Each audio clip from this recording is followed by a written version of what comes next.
Good morning. I'm Lorna Wagner. I'm the Programme Manager for Careers and Outreach for Maritime UK.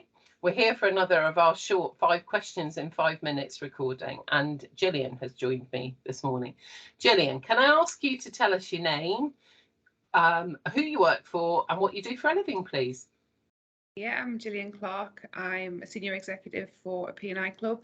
So essentially I work in marine insurance claims. Okay, fantastic. And the name of the organisation? It's the North of England P&I Association. Thank you. Right, so first question. What attracted you to the maritime sector? Probably like a lot of people before me, I wasn't necessarily attracted to the maritime sector. I just sort of fell into it, really. I was much more inclined to do geography, of all things. Lots of people answer the first question that way. So the second question then, so what was your pathway? How did you find yourself in the job that you're doing now?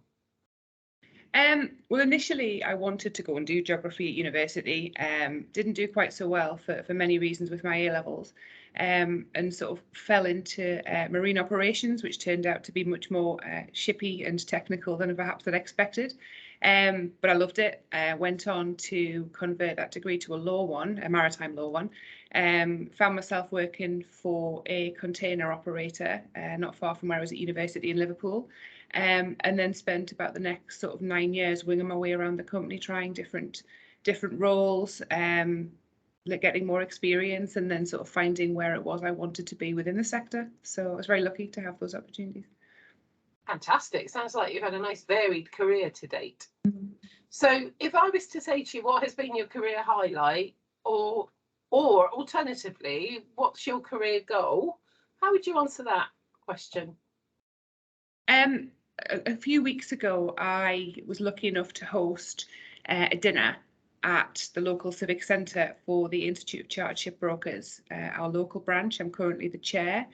And I think the point at which I stood on the stage and addressed so many of my colleagues, there were near enough 200 people there, to talk about the work that we do as a branch and what I'm involved with. I think that was probably it, to have the confidence to do that based on having come so far in my career was amazing, to be honest. A pinch me moment, I'm sure.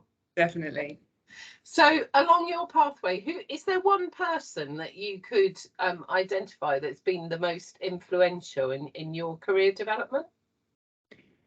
Definitely, yes. A lady called Malis. When I was working for the container operator, she was the claims manager for them, and I went on secondment to work with her for about 5 months and then moved on to something else. And within that 5 months, I think I realised that was not necessarily who I wanted to be, but I wanted to do what she was doing, the work she was doing, the confidence she was doing it with, and just seeing where her career was going. I don't necessarily talk to her. I know where she is. I kind of keep in touch as such.